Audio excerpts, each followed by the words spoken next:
Olha só, ontem os ministros do STF, por maioria de 10-1, suspenderam a transferência do ex-presidente Lula para o presídio de Tremembé, no interior paulista, e decidiram manter Lula em Curitiba. Sobre os significados dessa decisão, a gente conversa agora com o jornalista Fernando Brito. Oi, Fernando, tudo bom? Tudo bem? Era um pouco previsível que isso fosse acontecer no Supremo, talvez poucos esperassem que fosse essa manifestação quase unânime, 10-1, na verdade é 11-0, porque o ministro Marco Aurélio recusou o voto ao habeas corpus, não por divergência no seu mérito, mas por recusar a hipótese de que um habeas corpus fizesse o salto, o chamado habeas corpus canguru, saltando a segunda instância e fosse direto ao Supremo. Foi, por isso, uma manifestação unânime do Supremo contra aquilo que ficou claro desde o início. Se não foi de autoria ou por ordem do ministro da Justiça, Sérgio Moro, certamente foi inspirada no mais puro humorismo a decisão de transferir Lula de penitenciária no momento em que, em primeiro lugar, o Supremo está para julgar o habeas corpus em que ele pede a nulidade, ele pede a suspeição do juiz Sérgio Moro, que levará à nulidade do processo pelo qual ele está condenado. E, em segundo lugar, quando se está a menos de 2 meses do período necessário para que ele peça a progressão de pena, e passe a exercer o regime semiaberto ou aberto, na falta de um estabelecimento. Então, não havia nenhum motivo. E quando alguma coisa acontece sem motivo, a gente deve procurar os motivos no interesse político. Tem a ver um pouco com o que vocês estavam conversando antes, com essa necessidade de manter um estado de excitação. A excitação moralista, que não tem nada a ver com moralidade, a excitação moralista, ela é em si a justificativa da prática desses atos de perversidade. Como a maldade, ela sempre encontra razões supostamente morais ou supostamente justiceiras para se exercer. Ela é um ato deliberado. Então, o que aconteceu foi que, ao que parece, nós não podemos dizer que virou o fio no Supremo Tribunal Federal, mas mudaram as condições de império absoluto com que a Lava Jato reinava sobre a justiça brasileira para um outro quadro no qual ela tem, pelo menos, que se moderar e evitar essas provocações, como foi a de ontem, porque elas vão ser, como já se escreveu ali 10 minutos depois de sair a decisão, um tiro no pé dos próprios lavajateiros, digamos assim. Vide o que está acontecendo com o Dallagnol. Mas eu vou parar aqui para deixar uma conversa rolar e eu vou tocar nesse assunto dos procuradores. Não, mas eu quero saber se você acha que tem dedo do Moro nesse pedido de transferência. Acha? Dedo, palma da mão, boca no telefone, pensamentos, telepatia, tudo que você quiser imaginar. Claro. Não foi só dedo, não. Como vocês fazem a relação com isso? Diga. Em política, a frase sobre a mulher de César, que ela não basta ela ser, é preciso ela parecer honesta, ela talvez seja a mais característica da política. As coisas são o que parecem. Nem sempre parecem o que são, mas sempre são o que parecem.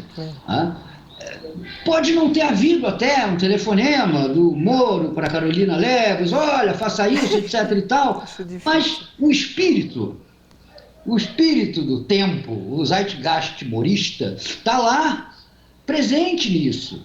É evidente, a Lava Jato está acossada.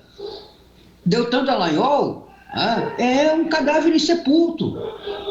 E ele, como um pino de boliche, traz imensos riscos para Sérgio Moro, que também já não tem tanto apoio do outro lado. Agora há pouco, o presidente Jair Bolsonaro disse que não, o pacote anticrime do Moro pode esperar um pouquinho para a gente botar a reforma trabalhista na frente. Fez como dizem os advogados, um captis diminuto do seu ministro de Justiça.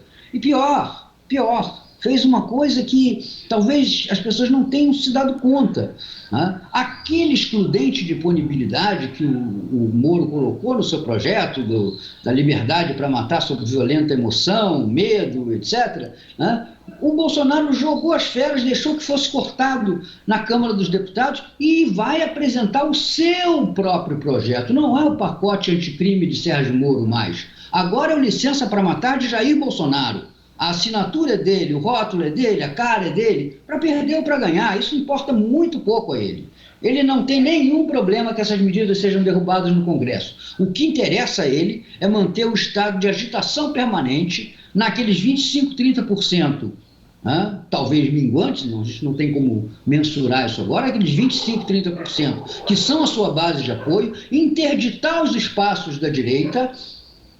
O PSDB parece ter percebido isso, até mais do que o seu candidato João Dória, né, que ele é como aquele cientista lá, aquele secretário de Estado do filme do Kubrick, né, que ele é nazista e que ele tem uma deformidade física e na hora que ele fala, ele mal consegue conter o braço que se levanta. O Dória tem um pouco isso, ó, fazer a provocação ontem do que o Lula vai fazer, o que nunca fez na vida, vai trabalhar, etc. Ele não conseguiu conter porque a carga negativa desse episódio não estava em cima dele, ele chamou para ele a carga negativa.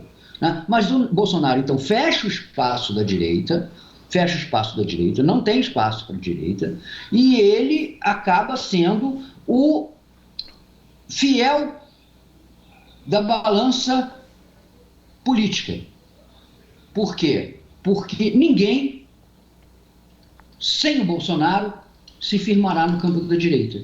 Ele tem o que lhe basta para ser o representante da direita e pensa, tem convicção de que o restante da direita necessariamente terá, a partir de um certo ponto, de se atrelar a ele para não ser vítima do que virou uma maldição nesse país, de uma esquerda que não sabe muito bem o que faz. Não diga isso. A rigor não sabe. Não diga isso. Protesto. Ele está me ouvindo, né? Tá. Não, protesto. Não é que não sabe bem o que faz.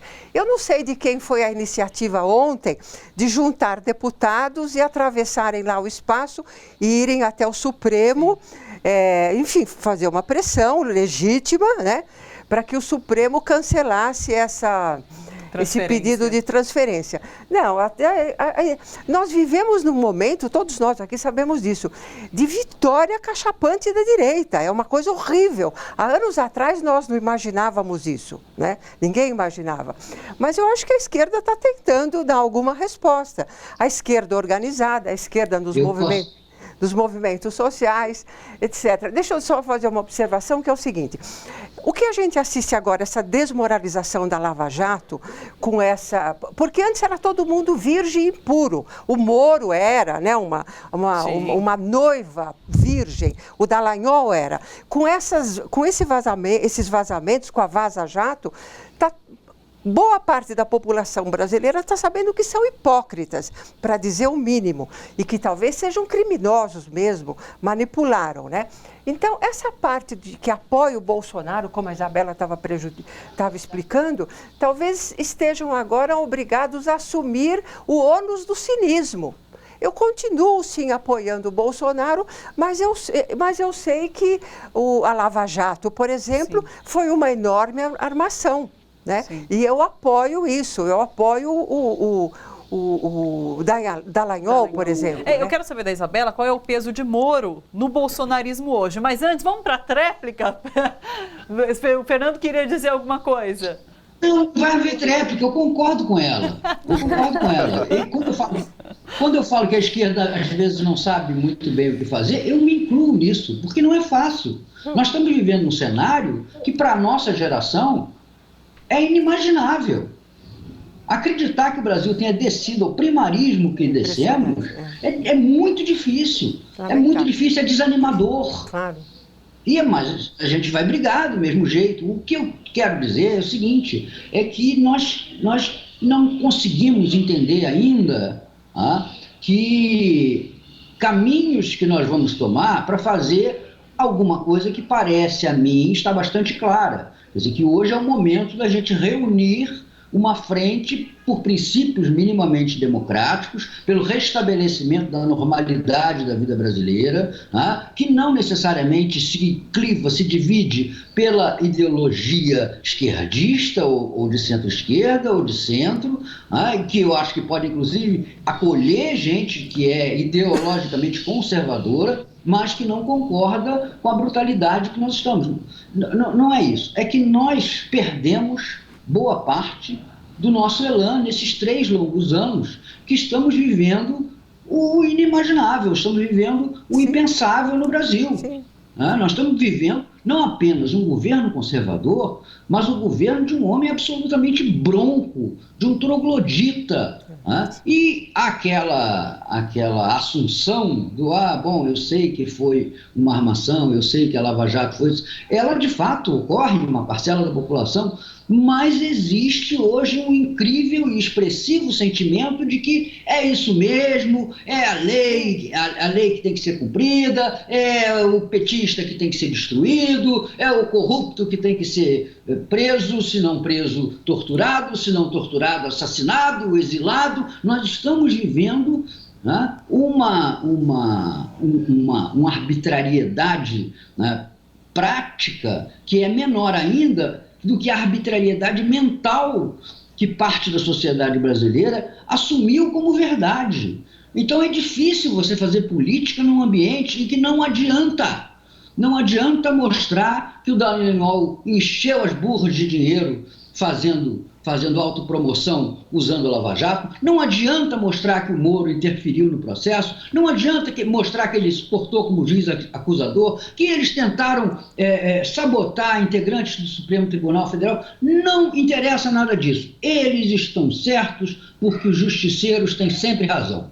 Então nós temos que contar com a dificuldade de enfrentar um quadro como esse. Sim. Posso responder a isso rapidinho? Pode, claro. Eu acho que tem uma coisa sobre essa questão da esquerda, como é que vai reagir. Eu acho que o ponto principal me parece ser a gente entender que não existe talvez a direita, né? Eu acho que durante muito tempo a gente investiu, o campo progressista investiu na ideia de que existe a direita, o bolsonarismo. Eu acho que um bom começo de caminho é a gente identificar que tem nuances, que esses grupos estão divergindo entre si, porque quando a gente percebe que são perfis diferentes e são grupos diferentes, eu acho que dá para a gente pensar em estratégias diferentes, né? Sim, mas... Fala. Não, eu acho muito bom que hoje em dia a gente está começando a discutir isso, porque a gente saiu de uma fase do negacionismo, né?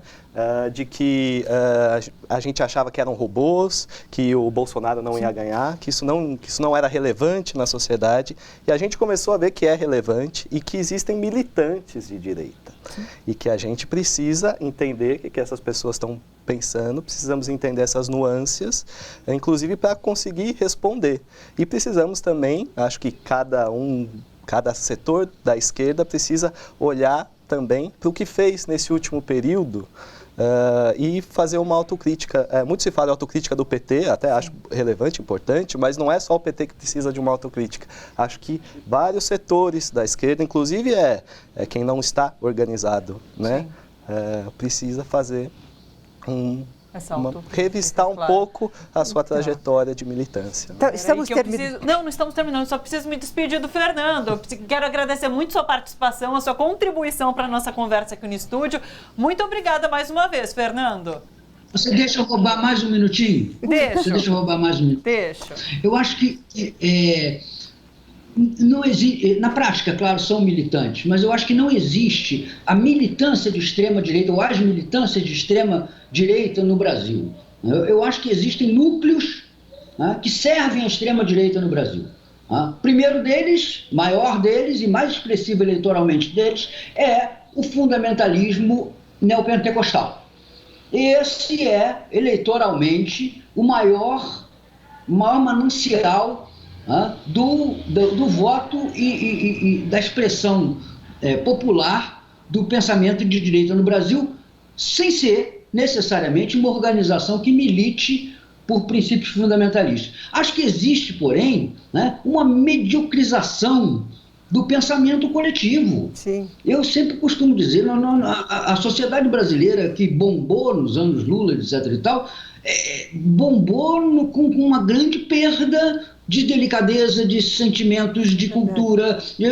Eu brinco sempre dizendo que o mundo piorou depois da chegada da tigela de açaí, entendeu? A gente se tornou mais bruto, entendeu? A gente se tornou mais agressivo. Eu hoje estava, por acaso, no centro da cidade, quando chegou o governador do estado, na rua ali, foi parar, foi para entrar um lugar. Olha, eu servi durante 2 governos como assessor de imprensa de um governador chamado Leonel Brizola e vi outros, né? Eu nunca vi uma coisa assim. Há uma invasão de homens de ternos pretos, 30, 40 homens de ternos pretos bloqueando uma rua, verificando de todas as direções se havia, se não havia alguma coisa suspeita, carros de polícia ostensivos fechando uma ruazinha ali do centro do Saara, que é uma espécie de 25 de maio daqui do Rio de Janeiro. E aí, depois de passados 2 minutos, salta o homenzarrão valente, o que dá tiros na cabecinha, etc. e tal, numa verdadeira ocupação de praça de guerra. E as pessoas na rua normalizaram isso.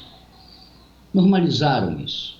Tivesse sido nos anos 80, 90, tinha havido uma tremenda de uma vaia, ou as pessoas se sentiriam, pelo menos nas conversas de periferia, incomodadas com aquela exibição ostensiva de força. Não. Nós aceitamos, a sociedade foi levada a aceitar o exercício da brutalidade, da violência, do policialismo como alguma coisa normal, como alguma coisa natural. E esse processo, em grande parte incentivado pela justiça e pela mídia, nós vamos ter que reverter, nós vamos ter que devolver à humanidade a vida cotidiana do Brasil. Olha só, você que curte a TVT e quer contribuir com a gente para que a nossa programação chegue cada vez mais longe, se inscreva no nosso canal do YouTube /Rede TVT e torne-se membro. Ou então faça a sua contribuição em nosso Catarse. É só acessar catarse.me/TVT. A gente agradece.